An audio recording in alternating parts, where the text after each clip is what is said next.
This is the Game Changers Experience. Deep dive conversations with leading business disruptors, Olympic athletes, celebrities, entrepreneurs, and influencers from around the world. This show will teach you insights about the winning principles in mindset, productivity, marketing, branding, entrepreneurship, business strategy, and more. Hosted by Productivity Authority, business strategist, former elite athlete, author, and public speaker, Adam Strong. Hello, everybody, and welcome to the podcast show with myself, Adam Strong. And, it's really interesting because we're now coming up to 260 shows, 260 episodes. And I'm kind of looking back at that and I'm thinking to myself, do you know what? It's been an absolute journey, just listening into some of the stories and just some of the value bombs. I use this actually as my kind of like dose of education, because I learn as much as you guys that are listening in. And there's just so many great lessons to learn, learning from like our guest today, actually. So our guest today, actually, his name is Rodric Lenhart, and we actually just recently connected, and it was really interesting because I found his story really fascinating, but also his purpose in life is also something which really kind of like uplifts me, but it kind of fulfills me as well, because it kind of reminds me of something that effectively like where we want to go, and a lot of us never achieve what Rodric is already living, right? So who is Rodric? Let's give you a little bit of a snapshot. He has 2 decades in building multiple 7-figure businesses. We're going to be talking about what his time in working in the trenches, because effectively, when you're growing a business, right, you're working in the trenches, you're getting yourself dirty, you're getting your hands dirty, and you're getting yourself stuck in. Rodric is also an author of the book $1 Million Flip-Flops, which we're going to talk about that because I think it's just so thought-provoking in that. He's a TEDx speaker, he's a philanthropist, he's a serial entrepreneur.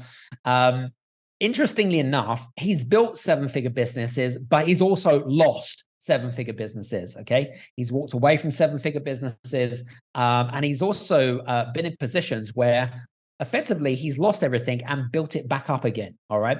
So we're going to be talking about that kind of like journey to, journey of austerity, and because again, it's kind of like perseverance and resilience, all that kind of stuff.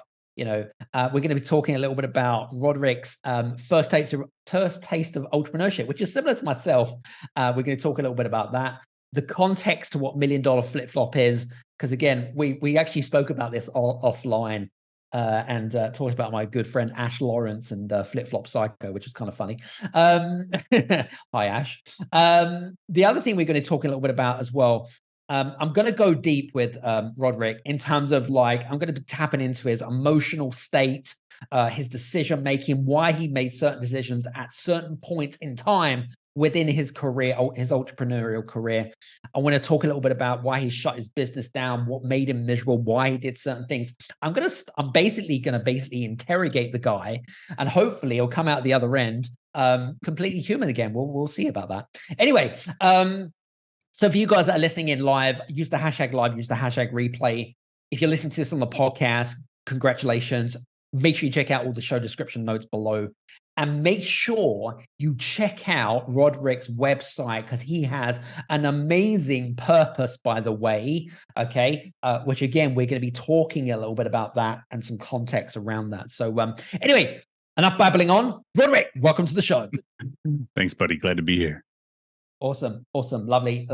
Great to have you here and that kind of stuff. And I mean, you've got a fascinating story, I have to admit, but actually before we kind of like jump into it, from the time, I mean, you started up in a similar position to you. I remember listening to your story around one of your first entrepreneurial insights or kind of taste of entrepreneurship, which is golf balls. We have a similar golf ball story, right? Yeah. That's so funny. When I listened to that, I was like, "Oh shit! Is this like another brother from another mother? I don't know, but it's kind of like Same it kind of haircut, like right? So yeah, exactly right. It's the same haircut. It's kind of like I don't know what's going on here, but there was a twin out there, so I think I found you. Anyway, but listen, fascinating story, and really looking forward to today's conversation. I want to kind of jump in and kind of talk a little bit about $1 Million Flip Flop. Like, I'd like to get some context around that. Like, it's very thought provoking. Yeah, I know it's the name of your book and stuff, but and I love the fact that every time you go into a business meeting, you're always wearing flip flops rather than kind of formal shoes type of thing. But give us some context around $1 Million Flip Flop. Like, where did it kind of like stem from? And was it kind of like fruit? Like, did you get named that, or did you name yourself $1 Million Flip Flop guy? I will. Do you want the news story or the actual story? Well, we can have both, and then we can kind of compare stories and see if there's actually any truth in it. So, what $1 Million Flip Flops came to mean was it's my footwear of choice. I don't wear what I call foot prisons ever. I build hot rods in my spare time. I built houses for a long time. Always flip flops. I was just 7 weeks in Europe. Didn't even take another pair of shoes. It was just flip flops, and I had important meetings in Paris and London and all these things. And it's suit coat and flip flops. But it really came to mean change. The ability to recognize change, implement change, even when it's tremendously difficult, and everything inside of you is telling you this is going to be hard. That ultimately is what has been my superpower and what led to my success. So that's what the name represents. And I remember telling my coach what I was planning to name the company, and he's just like, "That's a stupid name." And I go, "Well, what's Bing? What's Google? What's Uber? None of these things matter. It's just whatever meaning you give to it." So the kind of the origin story of that is neat, in that I sold my last business, which was a real estate firm in Charlotte, North Carolina. And that was, I don't know, 14, 15 months ago now. And I took 6-ish months off. I went around the world for the second time. This time I went east. First time I did it, I went west. And I was on a beach in Thailand shortly after New Year's. And I look over at Nicole and I'm like, "We got to give it all away." And she has no idea what's happening. She's drinking a mango smoothie, doing some pleasure reading. And meanwhile, I've been brewing like all entrepreneurs do. I've been brewing this thing up in my head for 6 months while I was, quote, semi-retired. So I was reading Mike Kim's book, "You Are the Brand." That was my pleasure reading of the day. I am a nonfiction nerd, like most entrepreneurs are. And the exercise in there was, look at your immediate vicinity and pick one thing that represents who you are. It was flip-flops. And that's it. It came from there. Everybody wants flip-flops. It means they're on vacation. Everybody wants, give or take, $1 million. So, I guess you must have sustained a few blisters if you kind of went around with flip-flops all the time. I mean, listen, you wouldn't wear flip-flops in Europe during the winter time, not unless you're absolutely crazy. But I guess it was summertime, right? I have absolutely been in Europe in the flip-flops in the winter. Oh my God. Damn. That was you get all the looks, man. It's a great conversation starter. You walk into a restaurant, the owner goes, "What are you doing?" You hand them your little card. It's easy. I mean, interestingly enough, because you said, I want to pick up something that you just said, right? You had business meetings, right? And I guess there would be really important business meetings, whatever it is, business deals, collaborations, that kind of stuff. What sort of like impression or first impression do you get from, the individuals that you're having a meeting with? Like, do people see you in a different context? Because it's kind of like, I don't know about you, but when I kind of like got into entrepreneurship and stuff, I heard the story of, well, in fact, I want to quickly share a quick story with you, Rodric, right? So I was in a business meeting, okay? And this was going back quite a few years. And it was an important meeting. We were going to do, I was potentially taking on a new client. Anyway, cut long story short, it worked out that I thought we were a good fit, but we didn't work together. And then I decided 6 months later to go back to the guy. And I was like, "Hey, so just out of respect, just want to know, why didn't we do anything?" And he was like, "It was because your shoes were not shiny." Went, what the WTF? Because your shoe, yeah, they were scuffed and they were I'm like, why would I do business with someone that has got scuffed shoes and they don't look after themselves. And I'm like, huh, that's interesting. So it kind of like stuck in my like subconscious for kind of some time. But then you're walking around in flip-flops and I'm like, okay, dude, like, am I missing a trick here? Like you're wearing flip-flops and I'm wearing formal shoes, yet you're doing deals and I'm not. So am I missing something here? Authenticity. Okay, interesting. And Authenticity. I'll tell you, this last trip, I was in Paris for Halt Prize. If you know what Halt Prize is, it's Mhm. so Eddie Halt, CEO of EF Tours, who we partner with on the foundation side.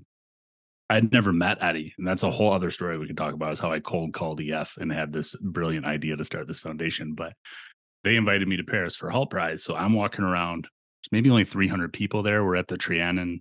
It was, 196 teams from all over the world compete for a year for $1 million prize to change the world. So it's a really Mm. special event. It's the final 6 teams. It's kind of like Shark Tank. There's, 8 or 9 judges up front, but it's CEOs from all over the world, billion-dollar companies, and Miss Universe. Arbany was Oh, there. okay. I mean, it's just a really elite class of people. And I've got my flip flops on and my suit coat and my Okay. pink EF t-shirt.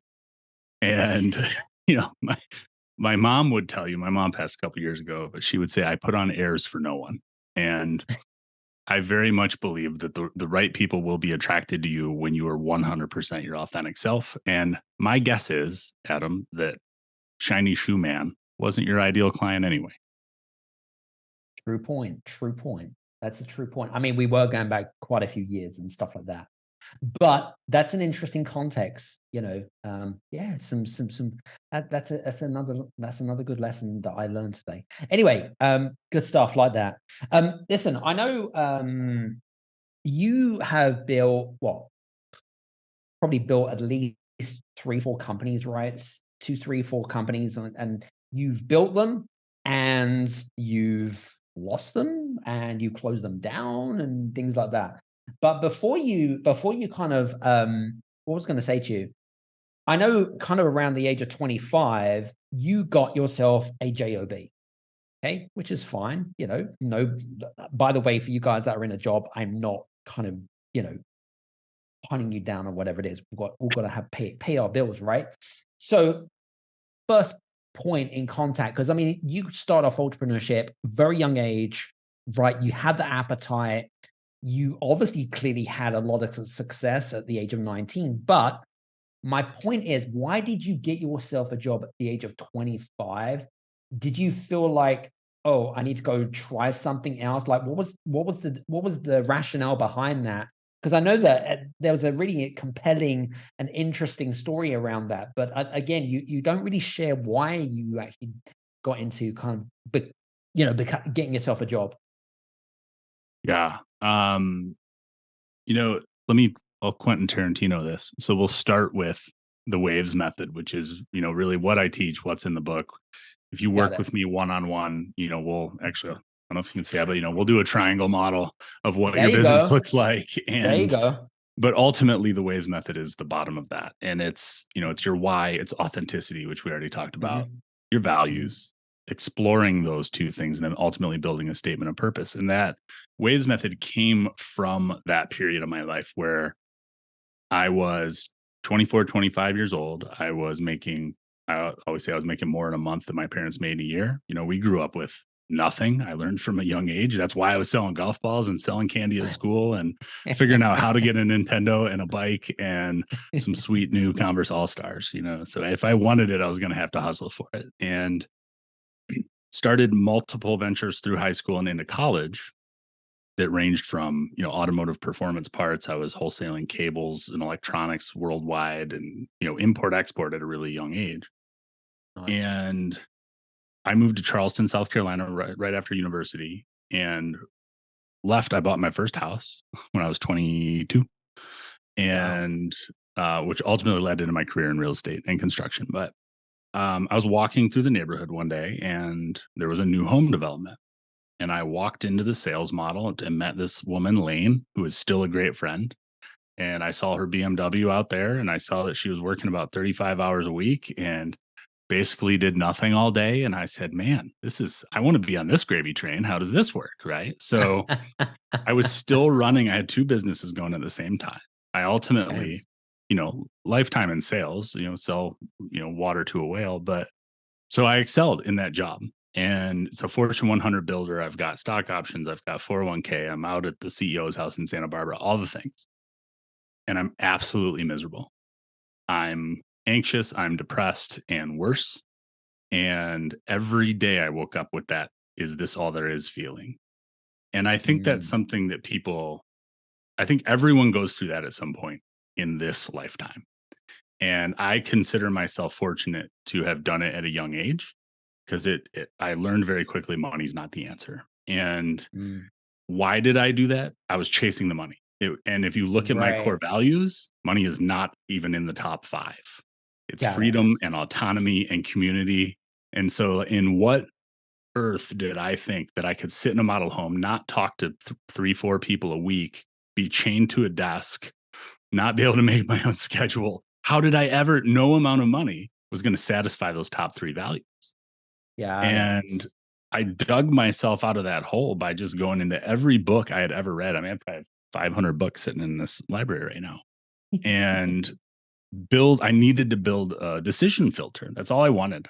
This seemed like a good idea to me when I made the decision, right? And we were talking before I think the show started about when you make decisions out of emotion and then you look back at them and you go, God, that was a terrible idea. So I didn't want a pros and cons list. I didn't want to talk to my friends and family, who typically aren't the best source of advice anyway. I just needed my own thing. And that's what this was. That's what the Waves method was. And I didn't call it that then. It was just my way of making decisions, from hobbies to new jobs, to shut down a business, start a business, expand a business, whatever it is. And fast forward to multiple 7- and 8-figure businesses later, when I sold my last one, I didn't really have to do anything anymore. And I'd say, just throw on the white Velcro New Balance, build some hot rods in the garage back here, and go call it a life. That's why I wrote the book. You don't make money writing a book. We were number 1 bestseller in 7 categories, and it won't pay back 10% of what I put into the launch, because that was never the idea. It was just, this stuff can help a lot of people, and it shouldn't just die inside of me someday, 40 years from now. That was the point. Yep. Love it. So basically what I'm getting off the back of that is that you kind of thought that the grass would be greener on the other side rather than being an entrepreneur, right? Yeah. Interesting. Very interesting. But which you obviously discovered that it wasn't. And quickly went back to entrepreneurship and never looked exactly. Back. That's it. It's interesting. Again, thanks for sharing that with me. That's really interesting. Now, I know that when you did before you transitioned into entrepreneurship, I know that at that time it was a dark place, wasn't it? How long was you in the job for? We were talking 12 months. No, it was 3-ish years. Okay, so significant amount of time, or whatever it might be. How did it? I suppose from you, because I suppose you kind of figured out when you were miserable and suicidal and that kind of stuff, and you thought, okay, I want to go back into entrepreneurship because I feel like it, could lead to a much better life. How were you mentally and emotionally when it came to making decisions? How did you shift yourself out from someone that was very discouraged, very negative, to a place of like, I need to transform myself? Like, did you said that you read some books? What were some of the lessons that you picked up from the books? What was the switch there for you? It really was diving deep into my values. And if you look at the Waves method, the reason I put that authenticity piece second is because if you go into exercises like your why and your core values and your statement of purpose with a shiny shoes mentality and not a scuffed shoes mentality, you're building those systems for someone else. You're building them for shiny shoes, man, right? I'm going to use that. Nobody will know why, but that's going to be what I use. Oh shit. Oh my God. But I really took time to discover what do I really want. And I think I'll give you an example. If you come to work with me, you have to be 6 figures profitable. You have to understand the concept of enough. And we can talk, I've got my own like 5 mindsets of an entrepreneur and how we all go through that journey. We can talk about that, but I have yet to find a way, and maybe you know a way, or maybe your audience knows a way, that if someone thinks that more money is going to solve their problem, I can't help them yet. Because their only answer is more money. Their only answer is growth. And I think you have to learn that lesson on your own. I don't know a way to teach it. Yeah, I agree on that, actually. It's interesting because I mean, I know that we're going to be talking about your purpose and why a little on into the show and stuff like that. And I think that's probably one of the reasons why we're kind of very similar, because again, I'm certainly not driven by money. You know, similar to you, I'm driven by purpose more than anything else. But I guess it takes a little bit of time to learn what that purpose is, you know, and it's different for different individuals, isn't it?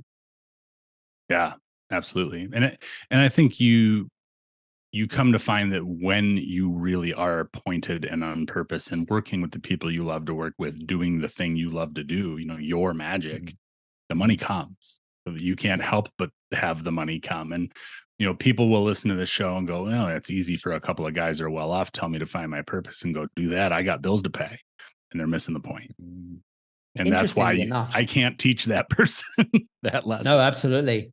You know, because I can guarantee you that some of our listeners that are in entrepreneurship and maybe going through some of those tough times, because it's easy, isn't it, Rodric? You know, to just throw the towel in and think, screw it, I'm just going to go get a job, right? Because I've got responsibilities, I've got kids to feed, or whatever it is. I guess you have to do what you feel is best for you, whether it is. Where if you believe the grass is greener on the other side, who knows? But clearly it wasn't you in your case. But I guess it's kind of a real lesson learned. Kind of pivoting here.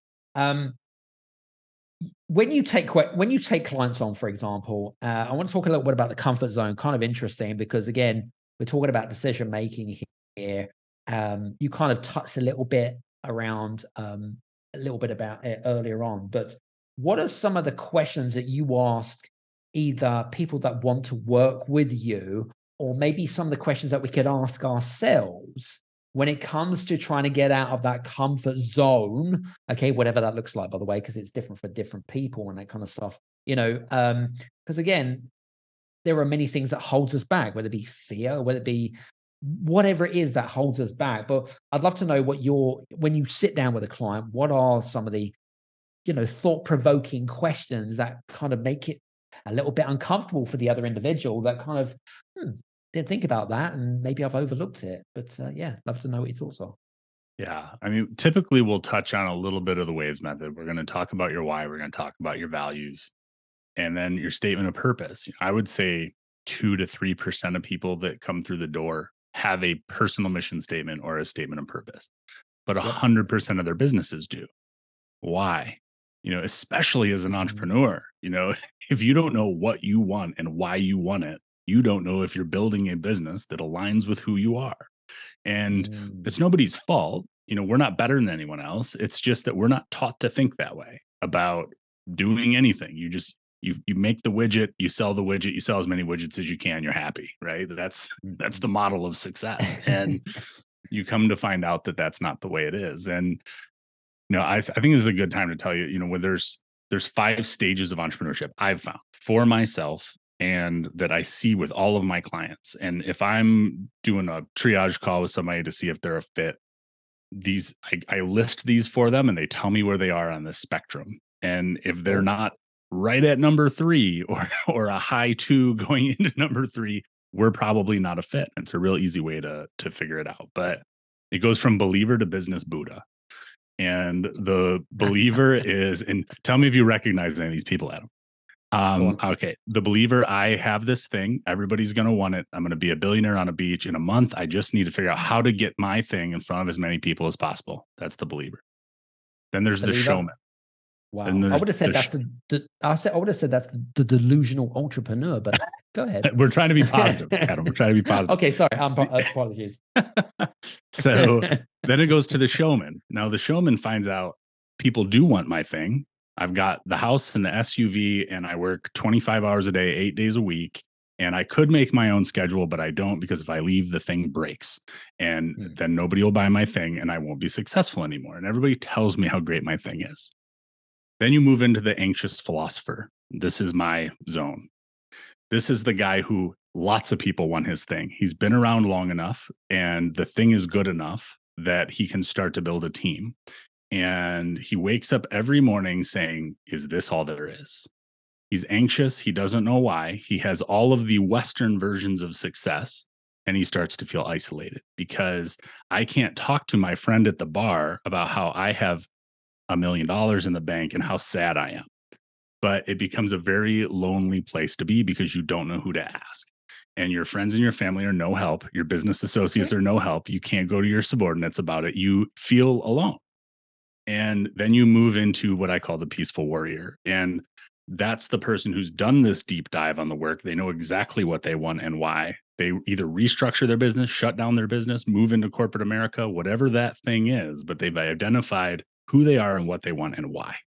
That's what I do. That's what the Waves method does. That's what my 6-week game plan does, all the things. And then eventually you move into Business Buddha. And I never get there because I sell the company and I start all over again with the believer. So funny. Well, I hope for you guys that are listening in, I have a question for the listeners, actually. Where are you on that spectrum? Okay, remember there are 4, okay? All right, 5. So you've got the 5, sorry, 5. Sorry, 5. Even I wasn't listening. I was listening. But there are 5, okay? So make sure that you go back, re-listen. In fact, Rodric, just tell us really, really quickly, the 5 were? The believer, the showman, the anxious philosopher, the peaceful warrior, and the business Buddha. And you checked out after peaceful warrior because we never get to business Buddha. So that's why you said 4. That's probably why I said 4. That's probably what it is. But we love 5s anyway. All good, all good. Anyway, I was going to say to you, so leaving job and then going into growing your first 7-figure company, which is in construction in, was it South Carolina? Is that right? North Carolina, yeah, Charlotte. North Carolina, cool. And then, but now let me give to me, was that the business that basically you shut down? Is that correct? Yeah. That was a construction, right? Yeah. Yeah. What was, I mean, again, because I mean, you know, back from like being in a miserable place of having a job, and then I mean, what was the reason why you shut it down? Again, I want to get some context around this because you were in a job, you're miserable, you're suicidal, you go back into entrepreneurship, you're happy again, your happy self, you grow a business, but then you shut it down for, I guess, you're unhappy again. It's kind of like deja vu, you know, like self-sabotage or whatever it is. What was the reason why you shut it down? There were multiple things I did wrong in the building of that business. It was successful. I mean, we went from my first year, we did $50,000. By year 3, we were doing $50,000 every couple days. Damn. And I built it thinking incorrectly that if I got it big enough, I could start to step away. And where I found myself was, and here's where it's multifaceted in that I just really didn't enjoy the work anymore. And it's one of those things. I love building houses. I love building my own stuff. I still do a ton of woodworking and cabinetry, and it's my jam. It's my flow state. But not all of your hobbies should become businesses, right? And that's tough as an entrepreneur because you see businesses everywhere. And so that was one facet of it that I would say was probably half of it. I just didn't enjoy the work anymore. And I could have built it into more of a brand where it was saleable, but it was very much people were buying me. And as you know, when you are the thing people are buying, it's really hard to sell. And it was easier. I looked at 5 years of turning this thing around to make it something smaller that I enjoyed again, or 5 years of scaling it up to where somebody's going to buy me out. And it just, neither one of those sounded like where I wanted to spend 5 years of my life. So we did our last projects. They were great. I still am friends with all the homeowners that we built custom homes for. And we did some really cool projects in Charlotte. But ultimately, that's when I had been a realtor on top of that because I was buying and selling all my own stuff every year and have my own rentals, et cetera. But that's when I decided to start the real estate firm with the intention of selling it. So it was built in a Mm. completely different fashion. And I learned from all the mistakes of business. We'll call it business one, because that's really the first one that big, where I Right. was pushing 8 figures. So Mm. and that's what we did with the second business, managed it through COVID, which was its own set of challenges. Because my bread and butter was live events and, just getting in front of people and telling them what we do. And we did short-term rentals. So, Airbnb, VRBO, we were one of the first Mm. full-scale management companies in Charlotte. Cool. Nice. And I knew I didn't want to do it forever. And so I built it with that purpose and built the team very differently, built the branding very differently. It was never about me. It might have been my contacts and some of my resources, but it was never about me. And so it sold quickly. And that's what put me into, I don't know, 14, 15 months ago. And I went to Brown, got my ICF for coaching because I knew I wanted to help other people. Was planning to only work with 6 people at a time. I still only work with 6 one-on-one clients at a time. And then it quickly turned into this monster thing with the book. And I'm in Austin keynote speaking next week, and all the things that go along with it. And I will tell the listeners this. I knew my why I wanted to do this business, and I didn't know any of the hows. And I always say, with a big enough why, any how is possible. And I just keep walking through open doors. And I couldn't tell you what 12 months from now is going to look like. And I love it. Love it, love it, love it. I want to kind of backtrack really, really quickly because you talked about when you sold your the second business and whatever it is. When you decided, I don't know what the kind of timescale was between closing the first one down to opening the second one down was, but was there anything that you identified from business one when you closed it down that you thought, do you know what? I am not going to put those things in place into business two, and these are the reasons why not. I think the biggest lesson was just the owner, and you see this a lot, I'm sure, in consulting, the owner Mm, being the bottleneck. I never wanted to mm, be the bottleneck on any decisions. That was hands down the biggest lesson I learned from number one. cool. Sounds good. Yeah, I suppose, but then I guess it's kind of like this. What's I going to say to you? It's kind of like this that then this debate going on then with regards to, okay, well, yes, you need personal branding. Okay, so you need personal branding for, people buy you, right? They buy you as you would identify. But then in a way, it was your downfall because people were buying you and nothing else. And so you then felt trapped within the business. So you felt as if you couldn't exit from that business, which kind of makes sense. So then are you saying that should people build their brands, their own personal brands, or do they do it a different method? Because I guess I could probably ask this question to a million different experts and everyone would have a different answer, I guess. What's your take on I think everyone should have a different answer. And I think that's that? exactly Absolutely. it's exactly what the waves method does, right? Everybody wants a different outcome. There's people that just want to be a lifestyle entrepreneur, and it's not about any of this, and they're happy, doing 300,000 a year, and they've got 100 grand to take home to their family, and they're going to do that for the next 30 years, and they're happy as pigs and stuff. Shit, yeah. So but Absolutely. it's identifying what do you want? I think for Mm, me, I want to make a bigger impact on the other side of the equation with the foundation and some of the other work we're doing. mm, So mm. I want this thing to be bigger. It needs to be more prolific in order to impact, more kids on the other side. Love that. And we'll talk about that in a second. But they're saying that it kind of came to my mind actually, because you talk a little bit about in your book actually, which is talking about the happiness intersection. I'd love to know what that means to you, but also how is that applicable to success? Because success is very different for different people. It means different things to different people. What is the happiness intersection, and how is it kind of applicable to success?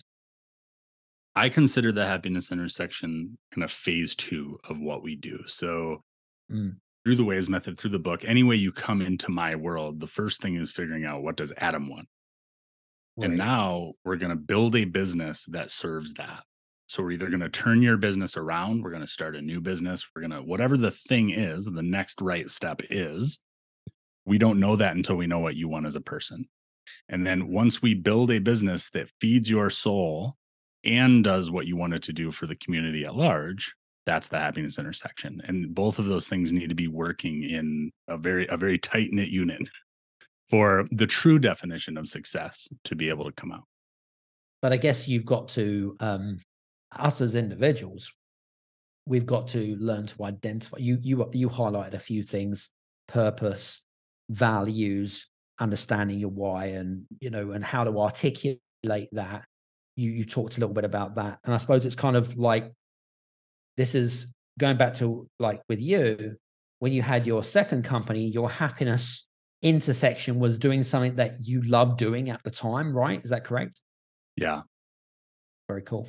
Very Yeah, cool. for sure. Love And that. I'm building Love. this business in that way. You're Yes. not only am I teaching how to do this, I'm building my business in Mm. in the form of that. So you can walk the talk, right? Like I'm doing both things at the Mm. same time. I'm telling, hey, this might be what will work for you. And now Mm. watch it work for me because I've learned all these lessons from the last few businesses. Absolutely. Um, Talk us a little bit about the foundation, because I know that we haven't really spoken about it, but that is one of your big whys now, isn't it? You talk a little bit about the fact that the contributions and the proceeds of the book goes into the foundation. You have this big mission of sending 1 million kids around the world, kind of deserving kids, to different countries, experience culture or whatever it might be. But tell us a little bit about the context around that. I know that you grew up in Michigan.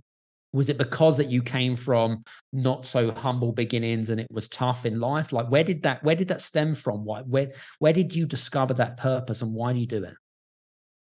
Yeah. So, 100% of the profits of everything we do, other than my one-on-one coaching. Again, I work with Mhm. 6 people at a time, but if you come do the book, or do the course, or you buy the journal, or any of the other stuff that we do, 100% of that is donated to Send a Student Leader Abroad, which is our foundation. And we're partnered with EF Tours. They are the facilitator. And if you're familiar with EF, think they do a lot of different programs and a lot of different things, but think middle schooler that goes to Europe on their summer break to learn about the world. That's the easiest way for me to describe it. Nice. And, I was that middle schooler. And I remember my parents arguing, specifically my mom telling my dad that I needed to go, and we did not have the money to go.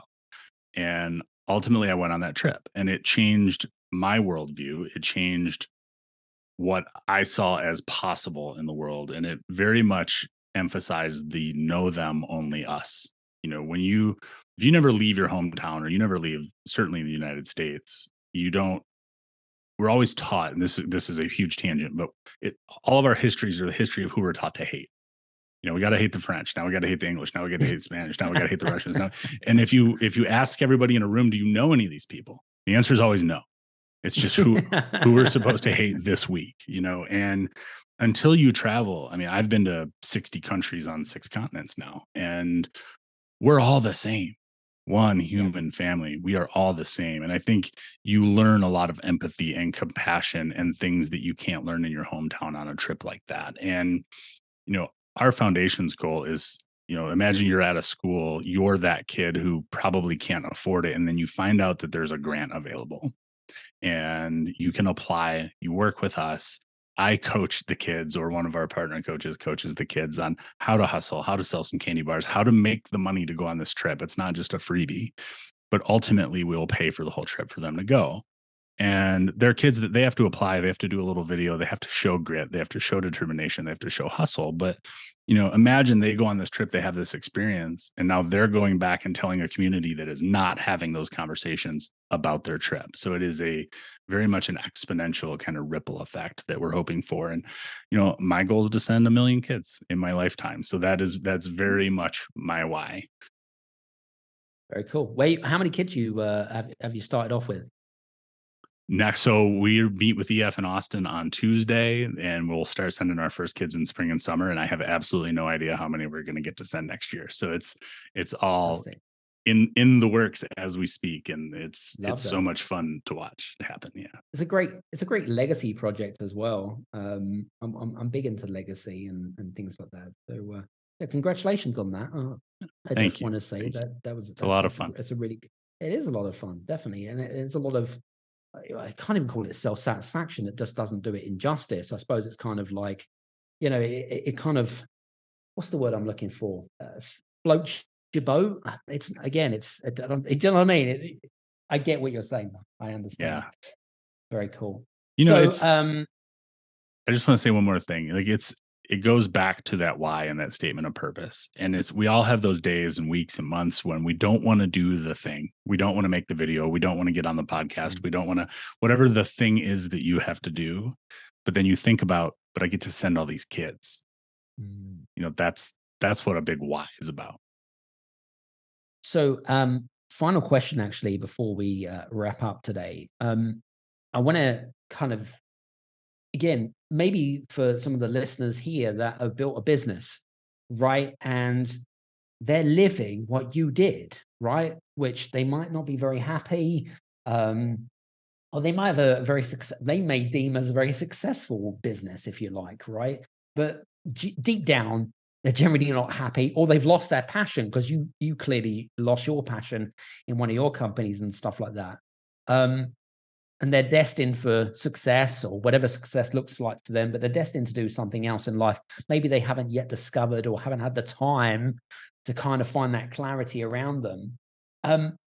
What advice would you give to those people that are in that place of maybe discouragement, or a place where they're terribly unhappy and they're kind of in between two worlds, kind of like, well, I've got responsibilities, or they may have some fear, there's an abundance of different, I suppose, excuses, if you want to call it. What's your advice to those people? My gut tells me to tell you to go to $1,000,000flipflops.com. But what I'm as the consummate salesman, but what I'm going to tell you is, it's how I start my book. It's a Leo Tolstoy book called The Death of Ivan Ilyich. And Ivan is on his deathbed, and he looks up at his wife and he says, "What if my whole life was wrong?" That should be terrifying. And that should get you to figure out what it is you really want to do in the short amount of time we're here. Interesting. I love that. Isn't that a great way to wrap up the show, ladies and gents? And it kind of also reminds me of, actually, I had an epiphany when you were speaking. Who wants to be the lonely millionaire that has the mansion, that has all these rooms that are empty because their wife and kids have left them, and they're still doing the same thing, trying to figure out their thing and whatever. It's the same kind of thing, but it's just a different scenario. Anyway, I'm babbling on. So, Rodric, just want to say thank you so much. It's been a great show, by the way. Thank you, Adam. This is a lot of fun. Absolutely. Listen, guys, I hope that you have enjoyed today's value bombs and, full lessons with me and Rodric. I think there's just a lot of great context to our conversation. There's a lot of great juiciness that you can learn from today's show. So make sure that you go back, re-listen to this, because I always find, I don't know about you, but when you read a book again, or re-listen to a podcast, you generally pick up new things from what you didn't hear before, right? Because again, you don't really absorb everything at the same time, do you? It's probably the same for you. Do you find that, Rodric? Yeah, the analogy I always use is, if I go to any city in Europe, I go to Rome and I'm 20, and I go back when I'm 50. Rome is largely the same, but I see it through a completely different lens. Absolutely. That's a great context. Love that. So guys, listen, hope you've enjoyed today's show. Please do me a favor, head over to Apple right now. And if you enjoyed today's show, please leave us a 1 or a 5-star review over on Apple. I have a big objective, by the way, is to get over 100 reviews. Doesn't matter where you are in the world, if you're listening to it in North America, Dubai, Australia, we don't really care. The reviews are always great, because without reviews, then guess what? We're just not going to know how to articulate and create an amazing show for you. So feedback's absolutely crucially important. And we just want to say thank you so much for listening in from me and Rodric. And hopefully we'll see you again here on the podcast. So take care, and we'll see you soon. Cheers now. Bye-bye.